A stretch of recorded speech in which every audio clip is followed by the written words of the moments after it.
Señoras y señores, muy buenas tardes. La Embajada de la India para Perú y Bolivia les da la más cordial bienvenida. Esta tarde estamos reunidos para celebrar el sexto Día del Ayurveda. Ayurveda es un sistema de medicina tradicional originado hace miles de años en la India. Es una herencia de la antigua India y el mejor regalo para la humanidad. Ayurveda no es solo un sistema de medicina, sino también una forma de vida para lograr una salud completa y logros espirituales. El tema del Día de la Ayurveda de este año es Ayurveda para la nutrición. A todos ustedes agradecemos que se hayan unido a esta celebración virtual. Esta tarde contamos con 3 ponentes, quienes nos brindarán alcances interesantes sobre la Ayurveda y la nutrición, a quienes les damos la bienvenida y transmitimos nuestro gran aprecio por su contribución y su cooperación de siempre. Para iniciar con el evento, damos pase al señor embajador Andarapu Subarayudu, quien brindará un breve discurso de bienvenida.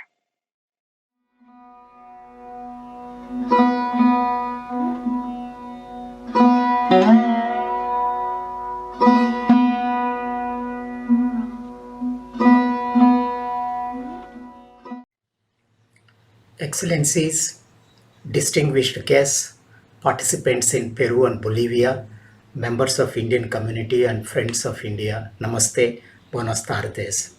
As we observe Ayurveda Day, I have the pleasure in welcoming you all to this special event by the Embassy of India with your collaboration. This is an auspicious period in India with a series of festivals.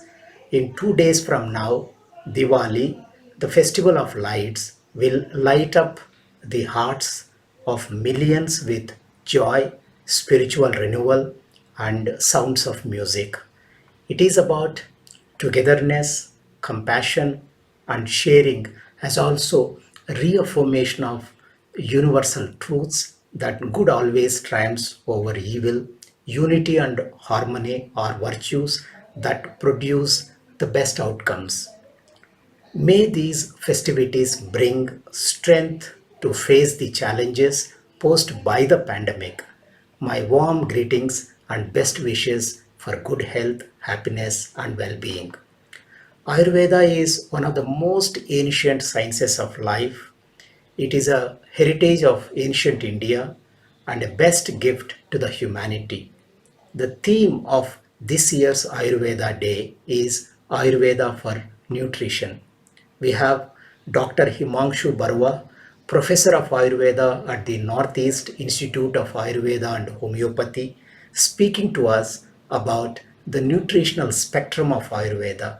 Dr. Ayam Gupta, expert scholar on Indian tradition and systems, would deal with Ayurveda and nutrition. I am glad that our high-tech scholar, Ms. Vanessa Rodriguez, will be conducting a practical session on meditation for mindful eating. I welcome all of them, appreciate their contribution, and thank them for their ever-willing cooperation in the common endeavor to spread the benefits of Ayurveda. As we are aware, nutrition plays a central role in healthy living and development. It is a vital component of the individual and community health.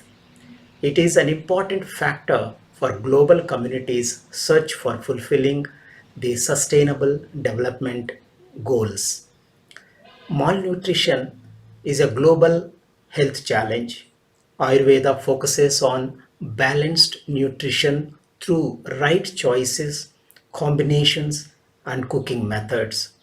Aspects of health and nutrition are part of the vast wisdom contained in Ayurveda and other Ayush systems of medicine. Ayurveda helps us on dietary chart according to age, health, conditions, and seasons. The modern day lifestyle and demands call for qualitative changes in our food intake. The principles of Ayurveda compel us to follow the right time, the right quantity, the right quality, the right methods, and the right place.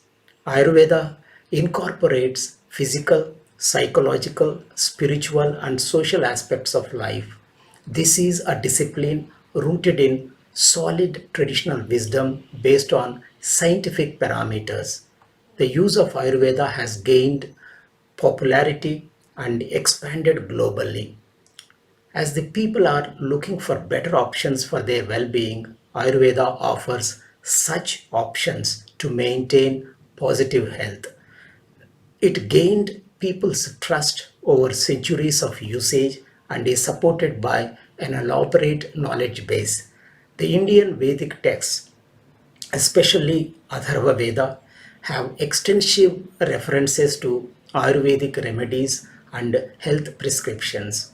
Ayurveda focuses more on preventive aspects rather than curative prescriptions, follows treatment methods that are in conformity with the nature, concentrates on restoring balance in body, mind, and nature, adopts an individualized, holistic approach towards the sick, and uses medicines that are prepared from natural sources.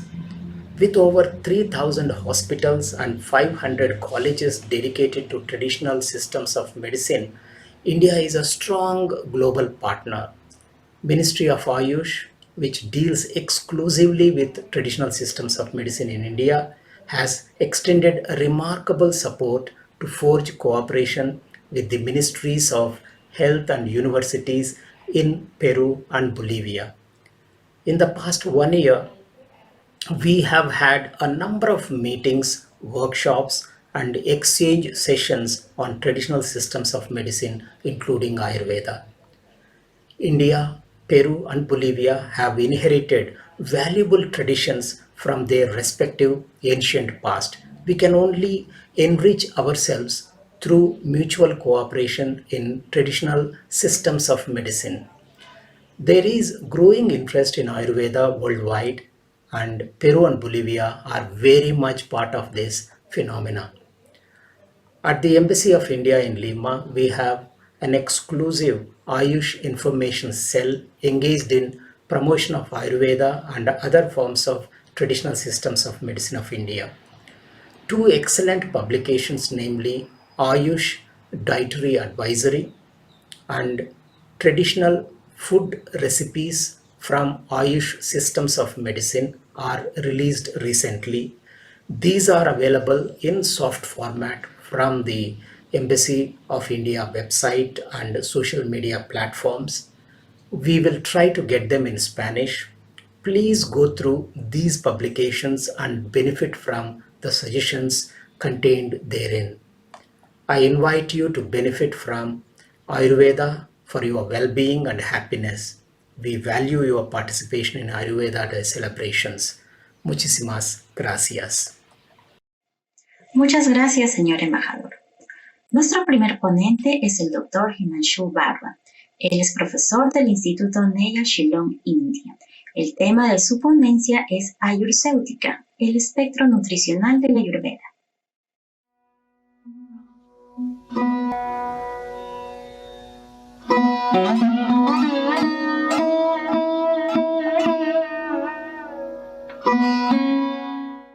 So, namaskar, a very good morning to all of you.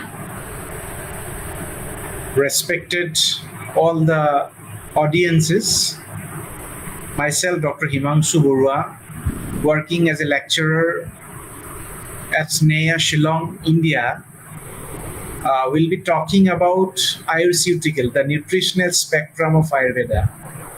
So, this lecture is being organized by the Indian Embassy of Peru and Bolivia as a part of celebration of 6th Ayurveda Day. So I am taking this opportunity to congratulate the Indian Embassy of Peru. At the same time, I also would like to extend my heartfelt gratitude for giving me this opportunity to speak before you again. So before I start with the Ayurceutical, let me give some brief introduction about the nutraceutical concepts. So Ayurceutical is also a word which is derived from the nutraceutical context of Ayurveda.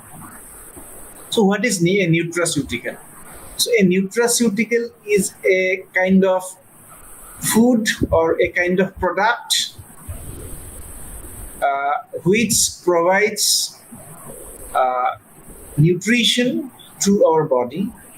At the same time, it also imparts or it also gives protections against some kind of diseases. For example, if you take the examples of non-communicable diseases like hypertension, diabetes mellitus, hypothyroidism, cancers. So a number of products are there in the market which are being advertised, and it is said that these products are very good nutrition, having very good nutrition. At the same time, if we consume these things properly, then we could avoid a number of disease conditions. So you could see here in the very first slide the name of few big shops, the big companies which are preparing a number of nutraceutical products. Ayurvedic industry is also not lagging behind. They are also preparing number of nutraceutical products like Himalaya, Dabar, etc.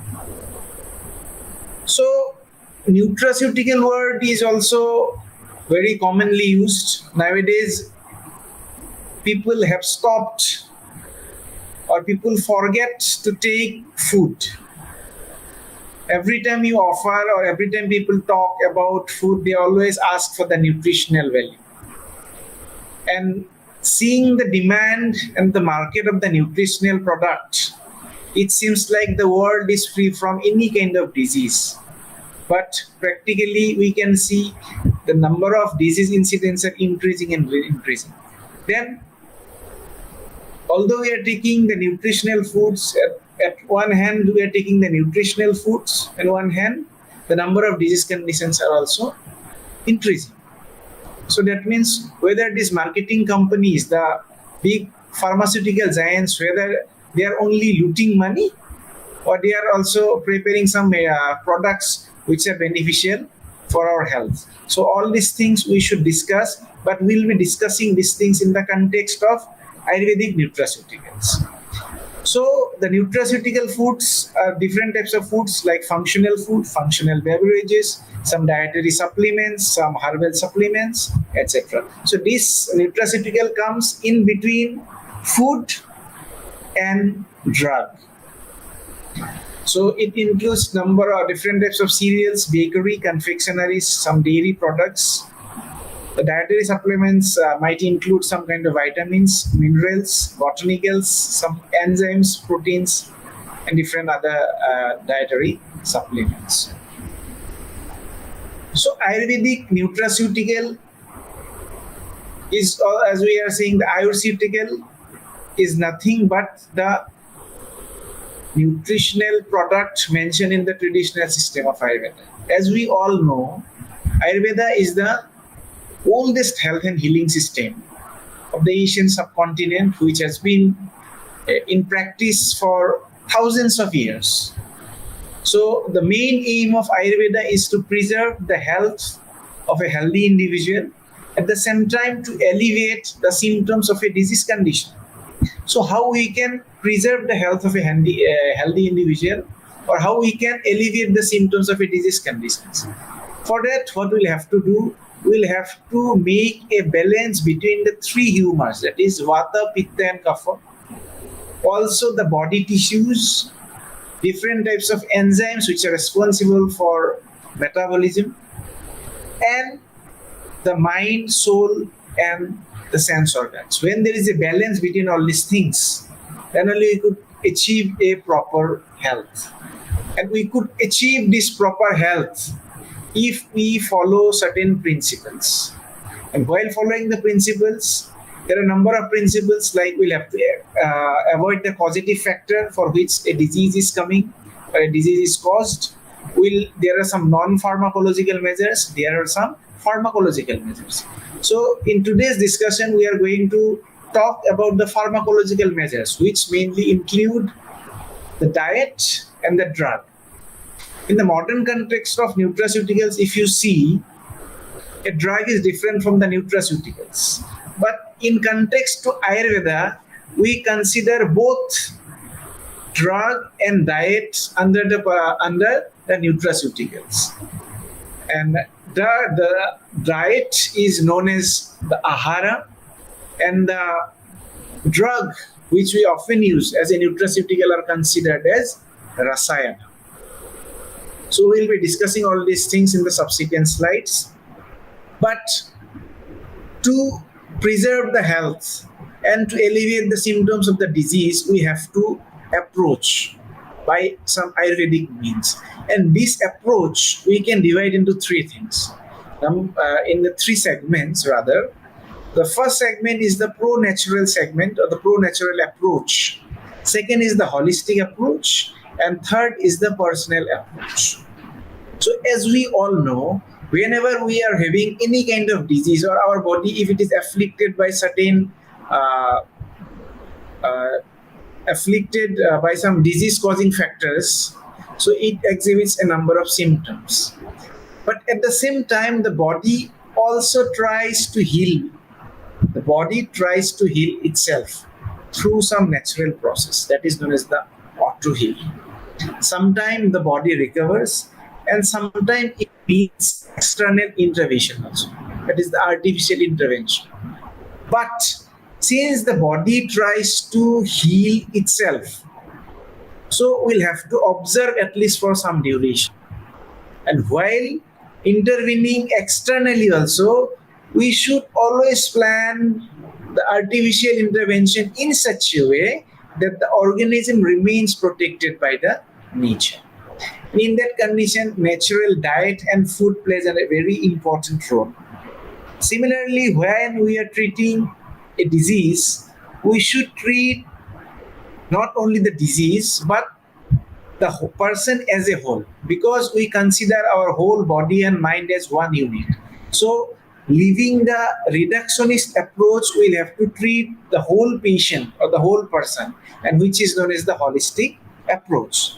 Now, again, when we are treating a person or a patient, we also have to take consideration. We'll have to take the consideration about the genomic structure, that is the nature of the person. We all know we can this genomic structure or phenotype, which is known as the Prakriti in Ayurveda. It may be mainly of three types.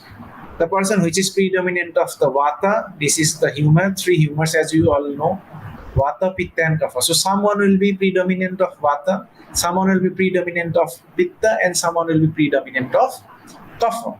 So based on the predominance of the doshas or the humors, the food, the drug, everything will vary. The drug or the food which is beneficial for a person who is predominant of Vata origin may not be beneficial or suitable for a person who is having the dominance of Pitta or Kapha. So we'll have to take all these things in consideration. And then if we approach and then we treat, then only we could achieve proper health. So today's topic, I'll be discussing about the role of diet as well as the role of drugs for the proper nourishment of the body, for getting the proper nutrition, so that we can maintain the health. So first of all, the diet. The diet is known as ahar in Ayurveda. There are three pillars of our body, of the healthy individual, that is the Vata, Pitta and Kapha, and there are three sub-pillars. These three sub-pillars are Ahara, Nidra and Brahmacharya. Ahara means the diet, the fuel demand of the body. Nidra means the rest. The body needs rest. So when we take proper food, then only we can get proper rest. Brahmacharya means the full expansion of the mind. So when we can achieve the full expansion of the mind, when these two factors, that the diet and sleep is proper, the fuel and the resting, these things, if it is proper, then only our mind in an expansion, in a proper way, it can expand. And when the mind is expanded in a proper way, then only we could achieve a proper health. In Western concept, if you see the context of diet, they are mainly concerned with the calorie. But every time they ask what is the calorie value, what is the food value, everything. In Ayurveda also we'll have to give stress on the calorie and other things, nutrition, but at the same time, the important factor where we should give importance is the satisfaction. Because Ayurveda says to be a food, it should fulfill three things. Number one, the hunger. Number two, the nutrition. And number three, the satisfaction, which is also known as the tripti. So if we don't get satisfaction, then we cannot consider it as a ahar. Nowadays, whenever you talk, people are taking only the nutritious products. Nutrition, nutrition, nutrition. They forget to enjoy the beauty of meal. But Ayurveda says no. Apart from getting the nutrition, apart from quenching our thirst or our hunger, we also have to get the satisfactions. Then only we could achieve a proper health. Similarly,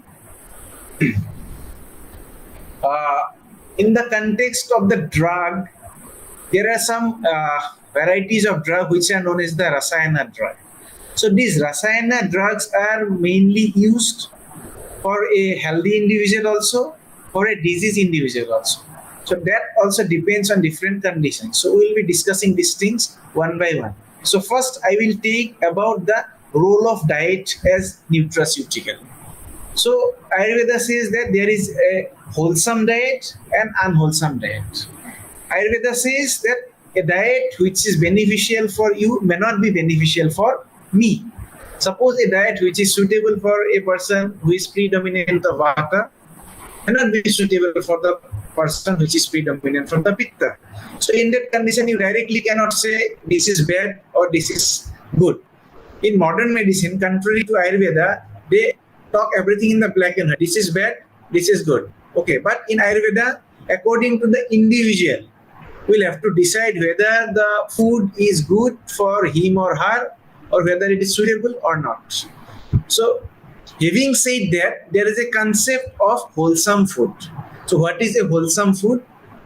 The wholesome food is a food which gives pleasant to your mind, which does not cause any kind of obstruction to the body channels, and which gives you the proper nourishment. One of the Acharya of Ayurveda, the scholar of Ayurveda, Lolimbaraj, he says that if a person takes proper food, then he doesn't need to take any kind of medicine. But if a person don't take proper food, even he or she takes medicine also, that medicine is of no value. So this much importance has been given only to the food, which is also known as the pathya.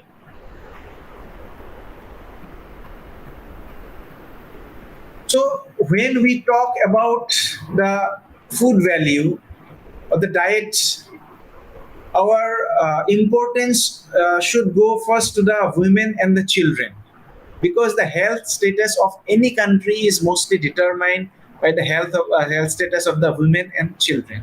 So I'll be talking the role of diet, especially in women of the reproductive age, women during the maternity period, and especially children, adult and old age. So coming to the women,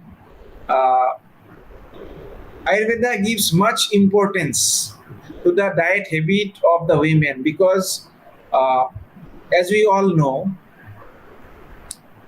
the role of women and child, they play the role in the development of a country. So if you see during the reproductive age, in some parts of the country, in the traditional system of medicine, it is advised to take the combination of fried sesame seeds, jaggery and clarified butter. As you all know, sesame is a very good source of calcium. Jaggery is a very good source of number of minerals.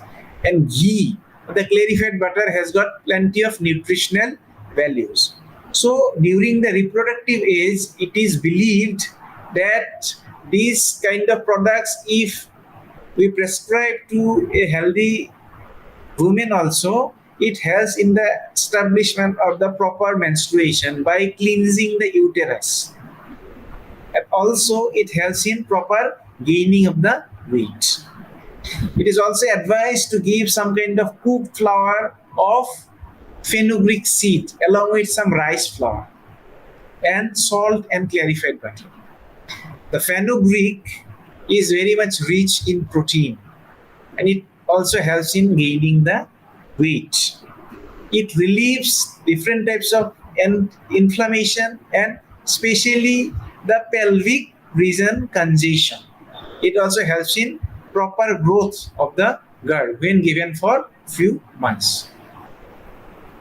Depending upon the region, different communities, there are a number of practices are going on, and this practice of providing a special extra quantity and quality of food, okay, helps in different types of pharmacological activities, and it acts like preventive, promotive, and curative measures.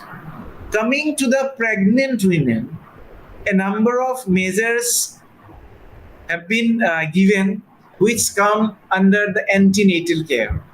If you see in the modern context, whenever we go for, we check any women during her pregnancy period, they're mostly concerned about the calcium, iron, and the folic acid.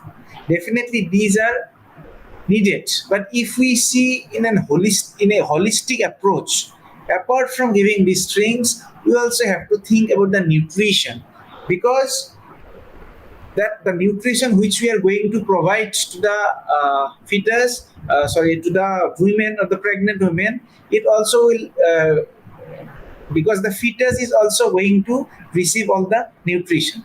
So Ayurveda says that from the very first month till 9 months, they have advocated number of regimen and number of wholesome diet. For example, in the first trimester, they have advised different varieties of milk, which is mixed with number of drugs, along with some clarified butter. During the second trimester, they have advised curd, a variety of rice, clarified butter, and some meat, gruels, etc. And again, in the third trimester also, they are advising a number of drugs along with clarified butter and milk. So if we see during the first trimester, they are advising the milk, the clarified butter, which helps in gaining the energy. As we all know, during the first trimester, embryogenesis happens. So mammalian embryo requires increasing amount of energy, which can be achieved if we take this kind of diets. So as you could see from the clarified butter or ghee, or this is also known as the khichdi. You see the khichdi is nothing but a combination of cereal and lentils. So one is rich in carbohydrate and one is rich in protein. So we mix together so that we can get and then some quantity of ghee is also smeared. So by that way we are getting the carbohydrate also, the protein also, some kind of minerals and extra energy. Similarly, during that period, women also suffers from nausea and vomiting. So if the women suffers from nausea and vomiting, there is loss of different kind of nutrients along with vomiting also. So to fulfill the demand, also this kind of drug helps. There is one plant known as Desmodium gangeticum, which is known as the shalipani, which is mixed with milk and it is given. So which got plenty of nutritional value. Similarly, we all know milk is a very rich source of folic acid. So the milk, if we give, then it fulfills the demand of the folic acid. We also know that progesterone is very much important to maintain the healthy pregnancy.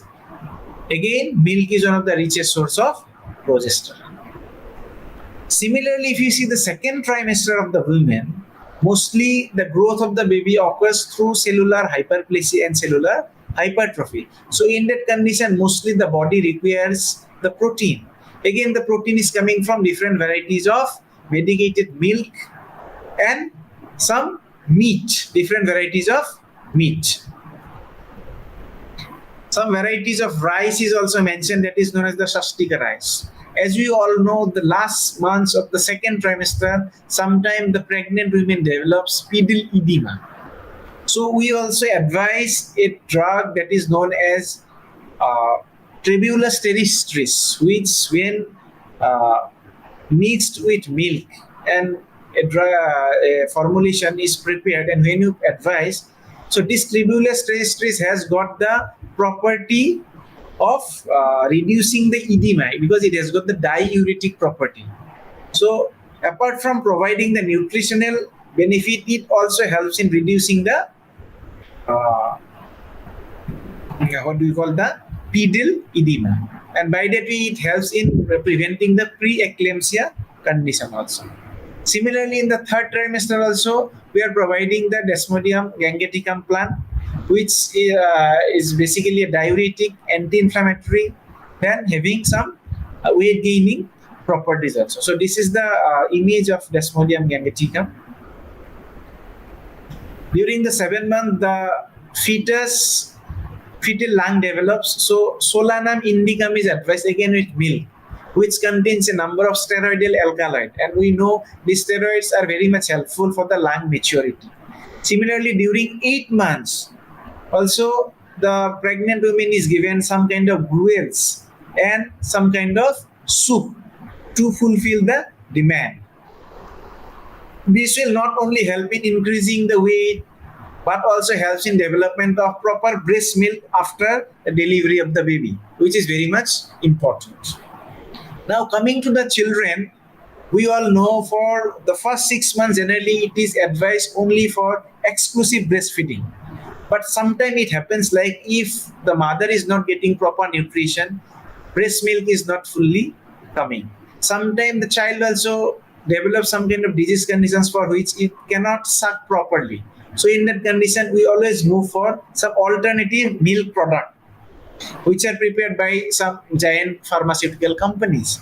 So if Ayurveda advises a number of varieties of drugs, I am not going to elaborate those things, but the most important thing I am quoting here is the application of the practice of giving a incinerated ash of gold, which is given along with clarified butter and honey. So this will help in increasing the immunity of the child. So if the immunity of the child we can boost, then a number of diseases we can prevent, not only in the child days, but during the adult days also. The person can make himself away from a number, make himself free from a number of disease conditions. Similarly, if you see for the adult, starting from the children, adult to the old age people, a number of drugs have been advised, and these drugs are known as the rasayana. So one of the most commonly used drug is known as the bacopamonil. This bacopamonil contains number of flavonoids, number of alkaloids, and it is reported to have enhancing memory, cognitive function, neuroprotective action, and immunomodulatory action. The next is ashwagandha or Videnia somnifera, which is having tremendous immunomodulatory activities. In one of the study which was conducted in a 60 healthy children of age between 8 to 12 years, it was seen that the Videnia somnifera may be used as a growth promoter and hematinic for growing children. It also exhibits some kind of anti-aging effect. So basically the nutritional food products are also, they are also saying like the nutritional products can give those benefits only which we are getting from our herbs. Embolica officinalis, one of the richest source of vitamin C, which is again considered as an antioxidant. A number of other micronutrients are also present. This Embolica officinalis contains a number of alkaloids, flavonoids, and it has got the property like antioxidant, anti-cancer, immunomodulatory, then anti-mutagenicity, etc., etc. Then while preparing number of foods, we use number of spices like black pepper, then turmeric, we are using cinnamon, And coriander, the benefit of these things are they are having number of flavonoids, then terpenes, then some other you can say the phytochemicals which are responsible for increasing the immunity. At the same time, this also helps in the proper digestion, because if digestion is not proper, then we cannot expect the proper nutrition. Because even if we take any kind of drug or any kind of food, if it is not cooked properly, if it is not cooked with proper spices, or if it is not taken in the proper time, these things are of no use. Because Ayurveda says like, if suppose my stomach is full, I am not feeling hungry. But in that condition, again, whether I am taking a nutritious product or not, my body cannot digest it properly. So in that condition, rather it will cause harm. So merely taking nutritional product may not help you to achieve proper nourishment. So we'll have to keep few things in mind, like it has to be cooked properly by using proper utensils, by using proper spices. At the same time, we also should feel hungry. If we do not feel hungry, or if our previous meal is not digested, then we should not consume any kind of drug or diet. Similarly, there is one more plant that is known as the guruchi or the Tinosporia cordifolia, which is having tremendous therapeutic activities, whether it is immunomodulatory, whether it is anti-arthritic, anti-allergic, anti-carcinogenic. There are so many properties it exhibits. Apart from this, garlic is also very commonly used ingredients which shows anti-hypertensive effect, anti-cholesterol effect. So it is prescribed during the treatment of obesity, also during the treatment of hypertension also. Then coming in Ayurveda, you should remember that we are not only using herbs, we are using the mineral products also, metal products also, after proper procedures. It's not that we are directly using these things. Often we heard that the Ayurvedic product contains so many heavy metals. Yes, we know the raw material may contain a number of heavy metals, but most of the raw materials which are having the origin of metals and minerals, we do some kind of processing. And after the processing, only we use these things as medicine or as diet. So example is the shilajit or the fulvic acid, which is having a number of trace elements, is being used as antioxidant, anti-inflammatory, memory enhancer, etc. We are also using gold in the form of bhasma or the ash, which is showing a number of properties like anti-cancer effect. We are also using mica. The processed mica shows anti-cancer effect, anti-hyperglycemic effect, etc. Again, not only are we using the single herbs or single metal and minerals, we are also using some polyherbal, that is the combination of herbs and combination of metal and minerals. The best example we can give is the Chyawanprash. So this is also one kind of, you can say, linctus, which is prepared from Ambelica officinalis. So this is also having tremendous therapeutic value, and which is being sold in the market in the name of nutraceuticals. Then recently, whether you are aware or not, in MasterChef Australia, this typical dish was prepared for which the participants from India, he won the MasterChef. This is known as the Poita Bhat in Assam, and in Bengali it is known as the Panta Bhat. So this fermented rice has got the property by which it can reduce the anti-nutritional factors. Sometimes what happens, the food, whatever we prepare, it contains some anti-nutritional factors. So this fermented rice helps in reducing the anti-nutritional factors. So there are a number of things available in a presentation of 20 or 30 minutes. It is not possible to cover all the topics, but we should always remember there are a number of combinations also which we should not take. Like nowadays there is a trend that after eating a meal, we take ice cream, but Ayurveda says like we should not take the hot and cold items together. While taking the meal also we should take a warm meal. We should not take the reheated food, because the food value again goes down. So nowadays everybody is using the microwave. We are taking ice cream, we are taking colas, so many things we are taking together with our meal. But Ayurveda does not advocate. So we'll have to also know what kind of food we should take, what kind of food we should not take, what kind of combination we should take, what kind of combination we should not take. If we know all these things, then only we could achieve the proper nutrition, and which will be better for our body to maintain, to preserve the health, as well as for the disease person also. So what my submission will be, although Ayurvedic products are marketed as a nutraceutical, but we should not consider it as a magic bullet. The most important thing here is the involvement or the participation of the patient. Ayurveda is not a nutritional system for those seeking an escape or excuse to further abuse their body and mind.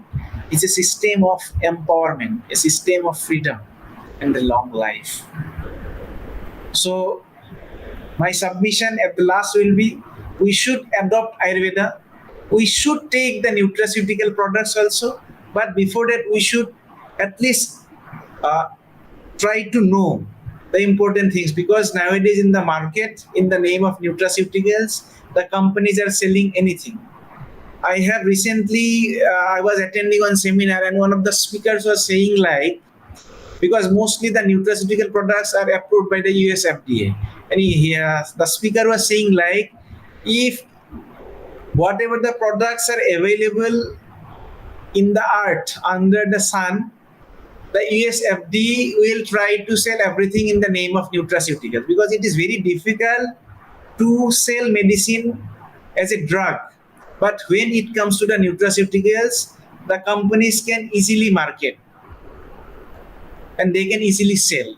So while taking the nutritional products also, we should take very much caution, because in the name of Ayurvedic nutraceutical products also, a number of companies are preparing adulterated nutraceutical products which are being sold in the market.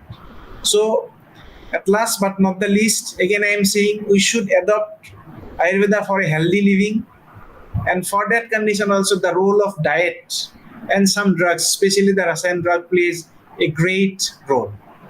So at last, I'm again acknowledging and offering my thanks to the organizers, especially the ambassador sir and other head of sanctuary also, Shivaji Sen sir, for giving me this opportunity. And I wish all the very best program, and I hope all the globe will adopt Ayurveda, the food habit, the drug habit. Drug habit means the proper intake of drug. They will also adopt in the name of nutraceuticals. So thank you very much. Muchas gracias, doctor Barba. A continuación, presentamos al doctor Ayan Gupta. Él es exdirector del Centro Cultural India y nos ofrece el tema Misión Nacional de Nutrición y Ayurveda.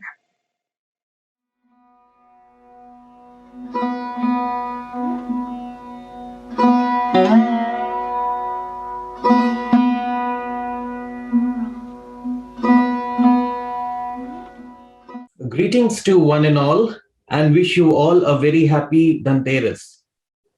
This is a day to offer prayers to Lord Dhanvantari, the god of healing in Ayurveda tradition, Goddess Lakshmi, the goddess of wealth and prosperity, and Lord Yamraj, the god of death. Today is the 13th day called Trayodashi of Kartik month as per Hindu calendar. Indian festival of light, Deepavali, falls exactly 2 days later on New Moon Day in India. Culturally, it is believed that rituals and oblations offered to God and Goddess today are very fruitful. Lord Dhanvantari bless us with a healthier or disease-free lifespan. Goddess Lakshmi bestows prosperity in life. And Lord Yamraj, the god of death, gives us freedom from fear of untimely loss of life in the family. Additionally, since 2016, Ministry of Ayush, Government of India, started commemorating Dhanvantari Jayanti or National Ayurveda Day today every year.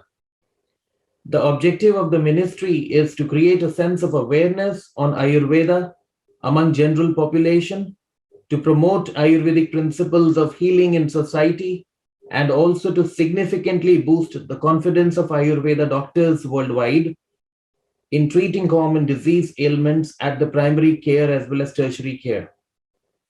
The Ministry of Ayush has given the theme of Poshan, that is holistic nutrition, for commemorating the National Ayurveda Day 2021. Hence, the presentation is designed to briefly cover important aspects like food and nutrition security, global nutrition targets related to nutrition and non-communicable diseases in vulnerable groups, Poshan Abhiyan, envisioned to be a people's movement, a Jan Andolan, launched by our Prime Minister on March 8, 2018. The theme Poshan and Poshan Abhiyan brings attention to the national agenda of managing malnutrition. Ayush interventions are easily accessible, affordable, and culturally acceptable. Hence, the Ministry of Ayush is one of the 18 ministries contributing in this people's movement, anchored by the Ministry of Women and Child Development since 2020. To begin with, we need to understand that food and nutrition security is a global concern, and targets 2.1 and 2.2 of the second UN Sustainable Development Goal seeks to address the global hunger and malnutrition respectively.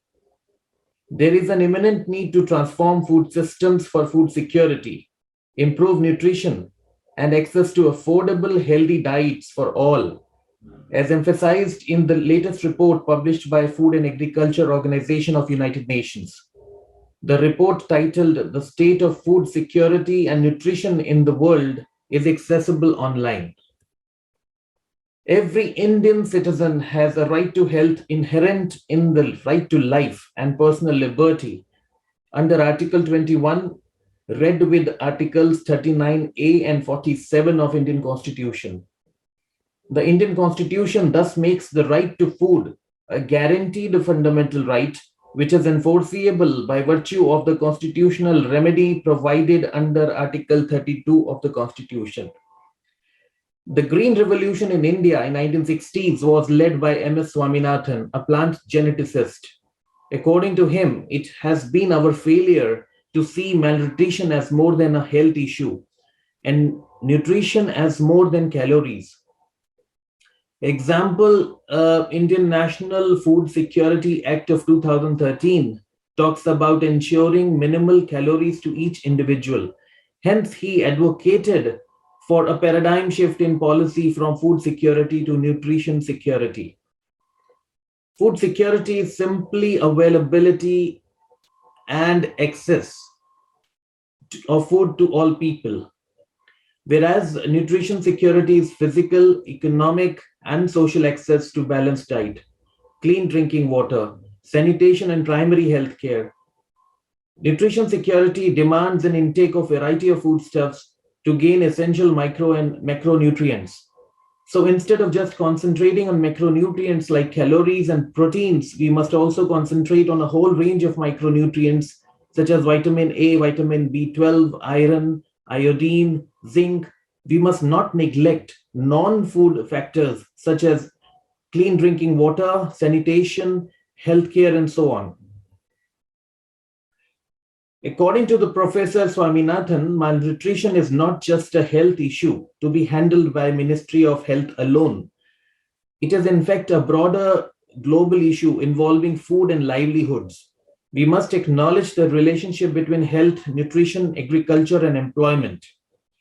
Let's have a brief look at the global nutrition targets for maternal, infant, and young child nutrition.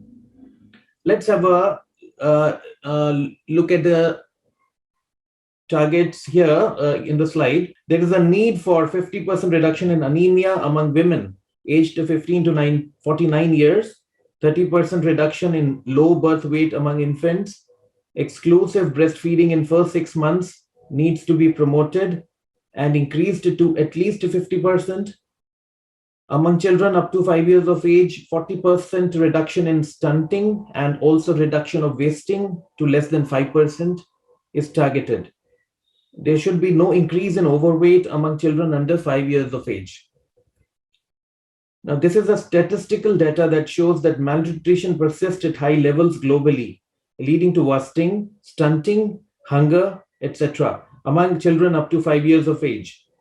Estimated 9.8% of global population would suffer from seasonal and non-seasonal hunger by 2030. The numbers could be much more due to havoc created by COVID-19 pandemic. Scientific evidence shows that malnutrition in the form of undernutrition as well as overnutrition during pregnancy and infancy have epigenetic effects that manifest during adulthood as unfavorable health outcomes. We have to join hands to effectively address public health issues like wasting, stunting, and hunger. Globally, multiple forms of malnutrition exist. According to the Global Nutrition Report 2020, Peruvians are suffering from overweight, Bolivians have overweight and anemia, and Indians have anemia and stunting. The double burden of malnutrition, that is the coexistence of undernutrition along with overnutrition in the form of overweight and obesity, or diet-related non-communicable diseases within individuals, households, and populations, and across the life course, is evident in Latin America also. Now, diseases are generally broadly categorized as communicable diseases, non-communicable diseases, and injuries. Among non-communicable diseases, cardiovascular diseases are causing around 17.9 million deaths globally. It is estimated that NCDs account for more than 80% of all premature deaths globally every year. The prevalence of CVD, diabetes, cancer, etc. is increasing due to many factors. All these problems can be prevented by adopting an active lifestyle, increasing intake of local and fresh vegetables, fruits, and reducing trans fat or unhealthy diets, including alcohol. Metabolic disorders like obesity and overweight are frequently associated with non-communicable diseases. It is disheartening to know that very few countries are on course of meeting the global nutrition targets for diet-related NCDs. The rise of obesity is uncontrollable. Estimated 15.1% global population of adult women and 11.1% of global population of adult men are suffering from obesity. Likewise, prevalence of diabetes, which is a metabolic syndrome, is ever increasing. In fact, India is one of the diabetes capitals of the world now. In keeping with the aforementioned facts, improvising on the lessons learned in the past, and heeding to the views of scholars like Professor M.S. Swaminathan, Government of India launched the Prime Minister's overarching scheme for holistic nutrition Abhiyan or Poshan Abhiyan in March 2018, which is now known as National Nutrition Mission. Ministry of Ayush is one of the supporting partners to it. There is an increased awareness on efficacy of Ayush interventions to address nutritional disorders.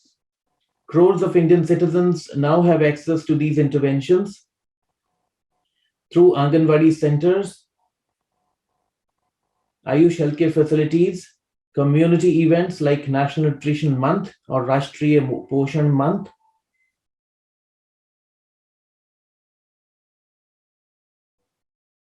and Ayush and wellness programs to address malnutrition is bound to give better results.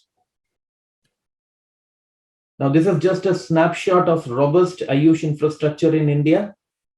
Ayush sector is now being regulated through public health laws such as the National Commission for Indian System of Medicine, Act 14 of 2020, Consumer Protection Act 2019, and bodies like National Accreditation Board for Hospitals and Healthcare Providers, NABH.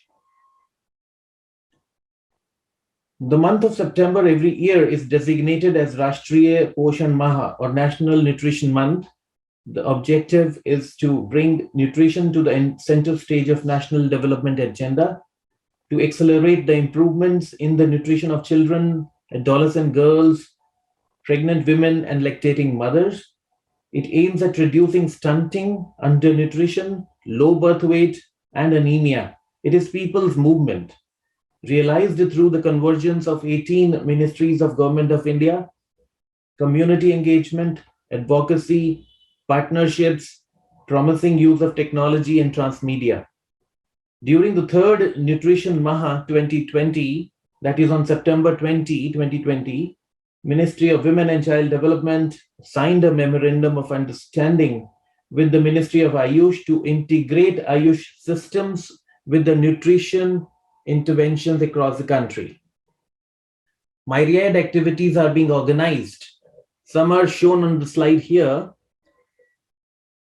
This year, the fourth Nutrition Maha 2021 was organized in September last, and around it 4 major themes, that is plantation drive on Poshan Vatika, yoga and Ayush for nutrition, distribution of regional nutrition kits through Anganwadis, and identification of children with severe acute malnutrition, and organizing community kitchens for them. Now, Ayurveda is not a pseudoscience. The terminologies are different and the methods of validation are also different from conventional medicine. But the time-tested Ayurveda regimens, herbs, etc. are well documented. The ever-rising popularity of Ayurveda is a testimony of the relevance of Ayush interventions to address public health issues that we face today. Food has always been given foremost importance in Ayush systems. For example, the Mitahar concept in yoga, the concept of grouping of herbs and references to diet management in Ayurveda, etc. As an example here, we are given an aphorism from Charaka Samhita, a classical text on Indian medicine, which means that food eaten in right quantity by the consumer preserves his or her health, strength, complexion, happiness, and longevity. Ayur Poshan Abhiyan as people's movement has definite objectives as mentioned earlier also. The Nutri Gardens, medicinal gardens, concurrent yoga sessions, webinars for public awareness, etc. The key Ayush messages are being conveyed at the grassroots level through Anganwadi workers designated as Dhatri. Dhatri refers to dedicated health activist to replenish the nutrition. Wholesome diet ahar is considered as first and foremost a sub-pillar of health, apart from proper sleep, nidra, and disciplined lifestyle, brahmacharya. References are there in Ayurveda classical text with regards to the key factors for diet management, guidelines, incompatible diet, seasonal diet, regular consumable and non-consumable food items, sequence to be followed for food intake. A platter of balanced diet is the one which has food items of all 6 tastes. That is sweet, salty, sour, bitter, pungent, and astringent. These are the important factors for attaining nutritional security and nutritional well-being. One must consume food suitable to one's natural constitution or prakriti. The natural quality of food items is fortified or changed with traditional and indigenous food processing techniques. Karan, food must be consumed in optimal quantity. Rashi, food combinations must be compatible. Samyog, the habitat, desh, or climatic conditions, kal, are also considered. The consumer, upyokta, must follow the rules before, during, and after the intake of food as per tenets of Ayurveda to attain desirable health outcomes, as mentioned earlier in slide number 13. For meal preparation, one must give precedence to traditional cooking or food processing techniques and traditional cuisine. Some classical nutritious recipes include sattu drink, sesame laddu, jangore ki kheer, amal ki panak, etc. Use of more and more variety of fresh vegetables and fruits on daily basis, preferably organic food from a trusted source, will certainly reduce the incidence of many nutrition related disorders, including NCDs. One may use iron utensils for cooking, except for sour food items, garlic, etc. However, if feasible, the use of silver metal utensils is best for serving food. It may not be feasible for majority due to high cost of the metal. One must avoid aluminium utensils and non-stick cookware, which is made of Teflon, as far as possible. Regards meal consumption, it is recommended to consume freshly prepared homemade food whenever possible. Drink lukewarm water and not refrigerated water. Avoid consumption of overcooked food, stale food, canned food, trans fat, etc.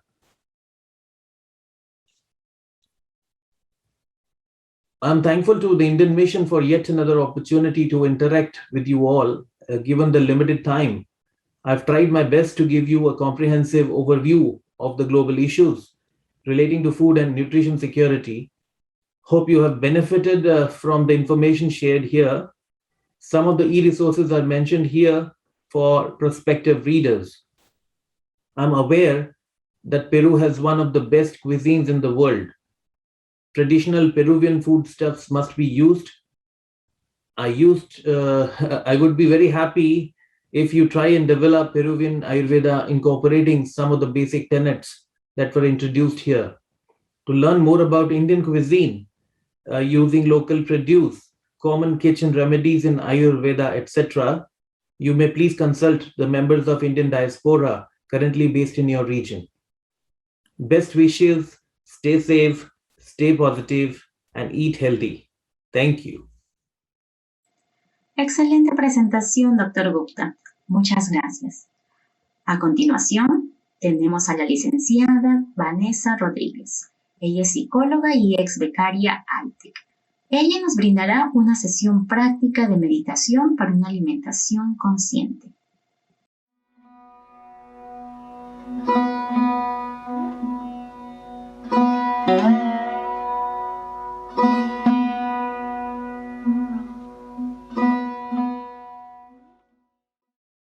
Buenas tardes, mi nombre es Vanessa Rodríguez, psicóloga y guía de meditación.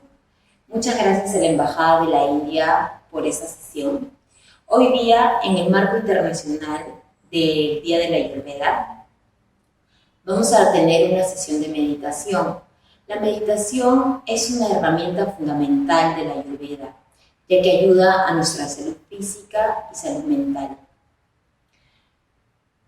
La meditación, asimismo, nos va a ayudar en el marco de una alimentación saludable a no caer en patrones perjudiciales para nuestra alimentación. Para la sesión de meditación de hoy día vamos a tener tres componentes muy importantes. El primero es la observación de nuestra respiración. El segundo es la visualización de una imagen. En este caso vamos a usar la imagen de la luna, que la vamos a sentir en el centro de nuestro estómago. Y el tercero es la repetición de un mantra. El mantra que vamos a utilizar hoy día es el mantra Sama Araham, que se encuentra en idioma Pali y su significado es el camino correcto a una mente pura. Durante la sesión es muy importante que ningún sonido los perturbe, por eso es muy bueno que ustedes apaguen sus celulares o cualquier cosa que les pueda generar algún ruido. Ustedes pueden sentarse en una silla como estoy yo ahora o en el piso, en un mat, donde lo crean más conveniente. Lo importante es que su espalda y su cuello estén rectos. Cuando yo les diga, van a cerrar los ojos, pero les voy a invitar a que lo hagan de una forma muy suave, como cuando van a dormir. Es muy importante cómo cierren los ojos, porque los ojos son bastante sensibles. Antes de empezar, les invito a que sonríamos. Y con esa sonrisa vamos a empezar la práctica de hoy. Muy suavemente vamos a cerrar nuestros ojos. Inhalamos y exhalamos profundamente.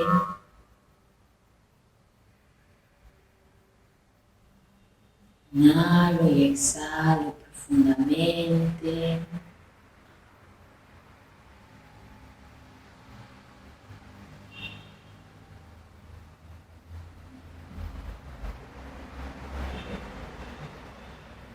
Vamos a empezar este viaje, estas pequeñas vacaciones, regalándonos este momento de quietud y de paz.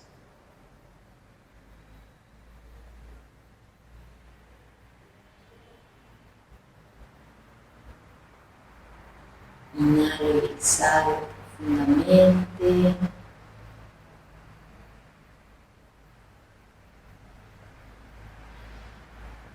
Vamos a empezar relajando los músculos de nuestro rostro.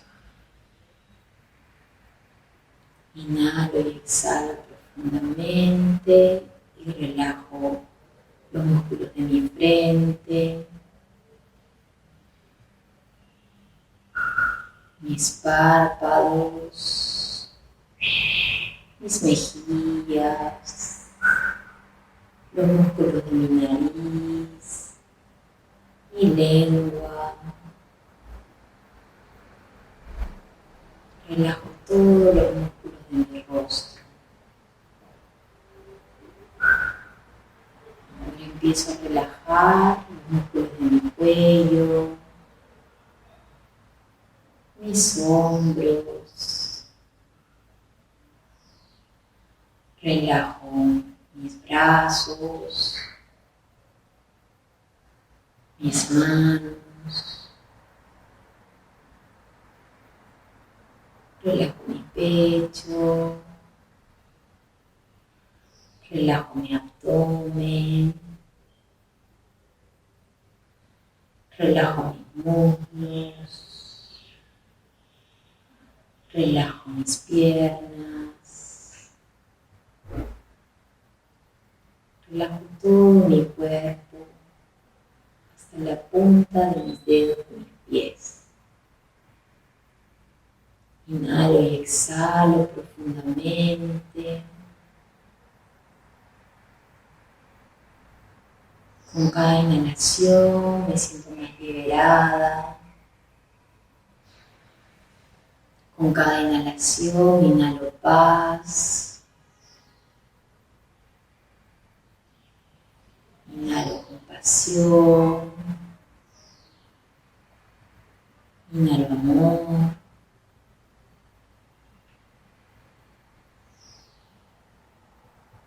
Inhalo y exhalo profundamente y me siento cada vez más ligera. Siento que mi cuerpo pesa menos, como si ya no tuviera órganos, como si ya no tuviera huesos.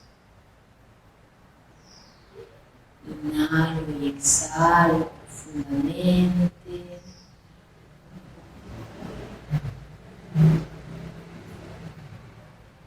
Inhalo y exhalo profundamente.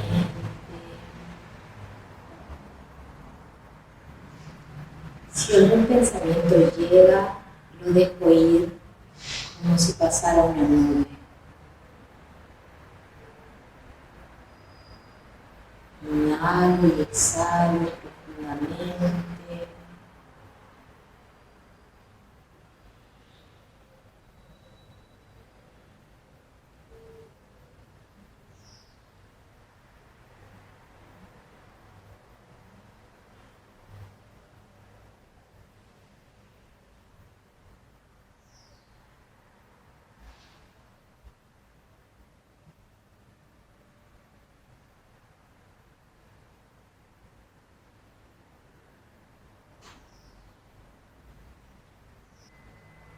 Inhalo y exhalo profundamente.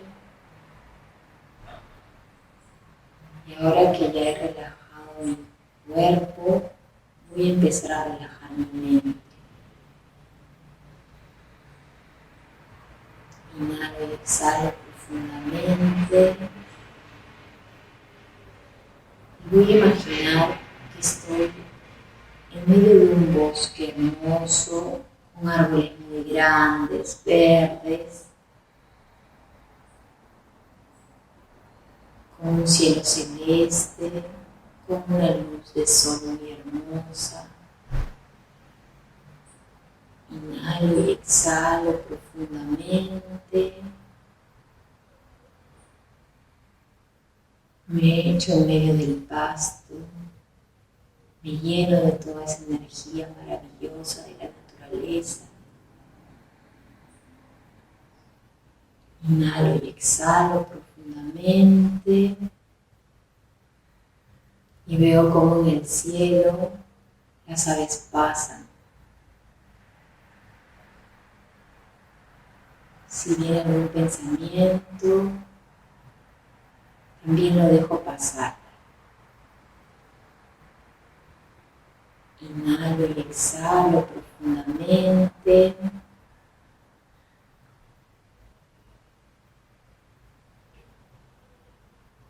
Me conecto con toda esa maravillosa energía.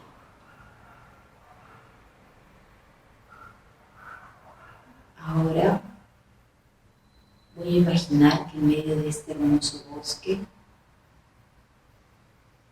hay una tibia laguna. Y poco a poco voy a ingresar a esta laguna. Inhalo y exhalo profundamente. Con cada vez que ingreso a esta laguna, voy a sentir mi cuerpo más ligero. Inhalo y exhalo profundamente. Y siento como al ingresar voy purificando mi cuerpo. Inhalo y exhalo profundamente.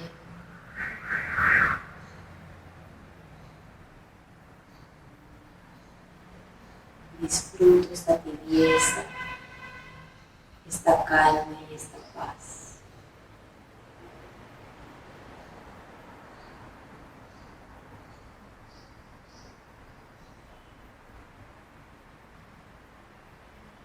Inhalo y exhalo profundamente.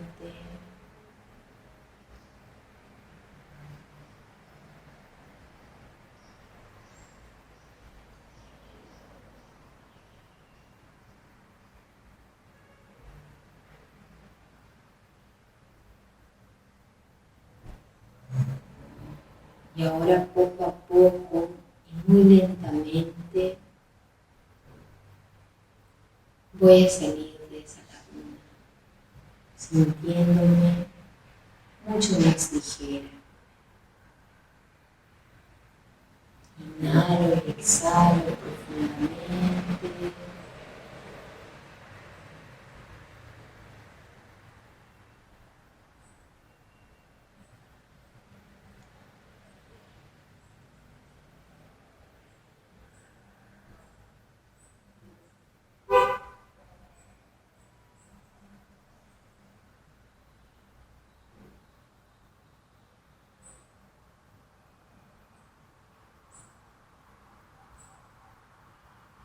Inhalo y exhalo profundamente.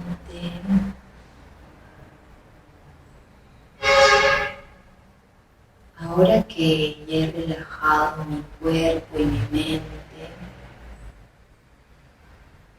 voy a dirigir mi atención hacia el centro.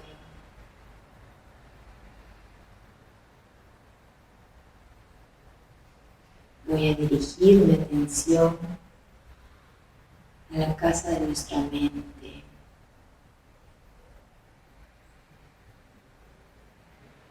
Inhalo y exhalo profundamente y siento cómo el aire ingresa y llega hasta el centro de mi estómago para nuevamente salir.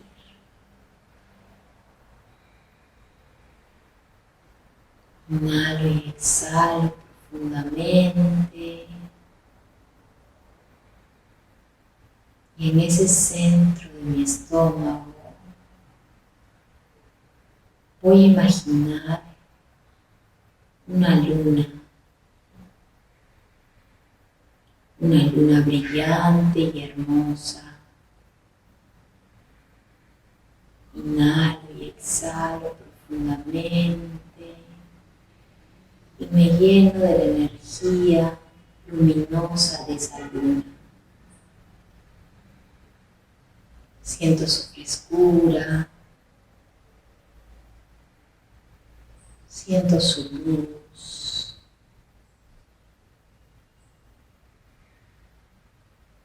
Inhalo y exhalo profundamente.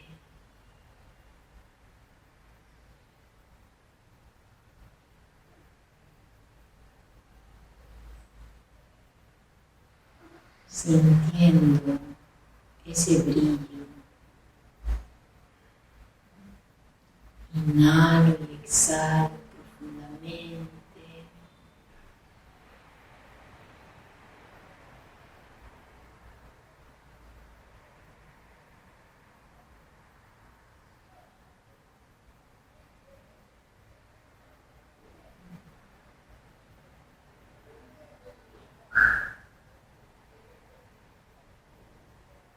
Siento esta hermosa luna brillante, redonda.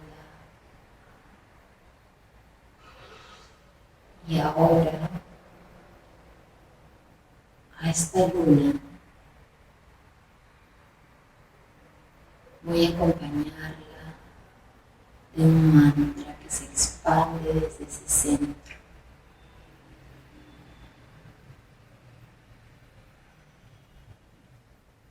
Yo lo repetiré verbalmente y ustedes lo repetirán mentalmente las veces que quieran. Inhalo y exhalo profundamente. Siento toda esta quietud y esta calma.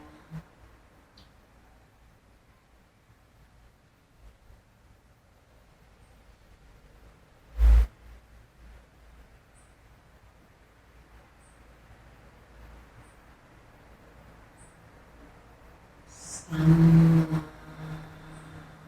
Araham.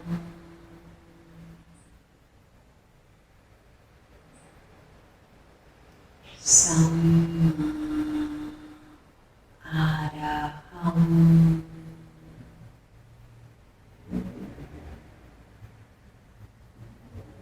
Samma Araham.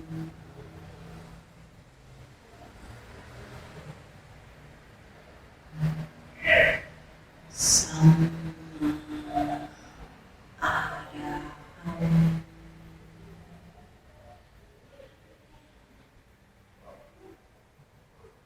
Araham.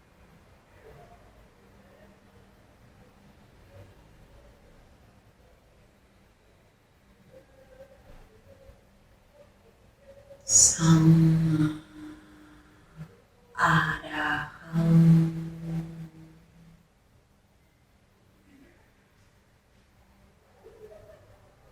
Samma Araham.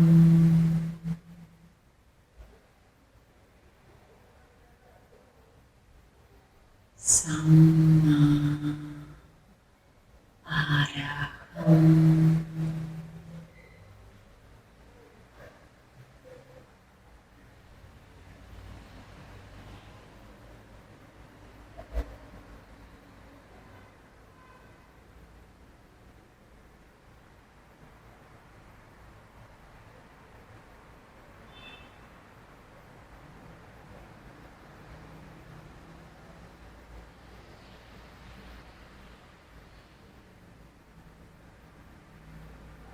Inhalo y exhalo profundamente.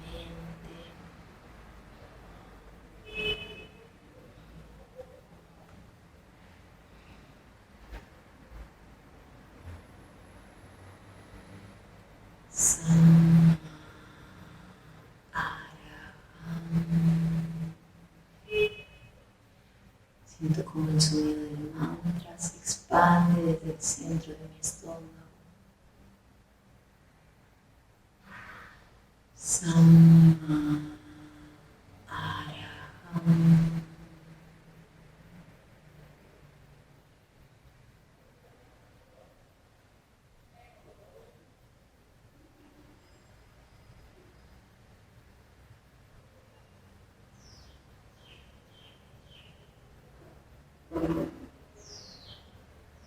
Agradezco este momento de paz y quietud, este momento de calma.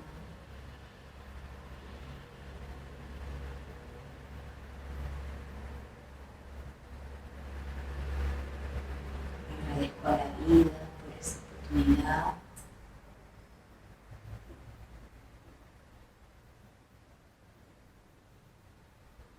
Y poco a poco, y muy lentamente, muy suavemente, empiezo a sentir la temperatura del ambiente, empiezo a sentir la energía del ambiente, poco a poco, muy suavemente. Me conecto con los sentidos, con mi cuerpo, poco a poco y muy lentamente empiezo a mover los dedos de mis pies, de mis manos, escucho los sonidos alrededor, poco a poco y muy lentamente, cuando me sienta lista, listo, muy suavemente, vamos a abrir los ojos.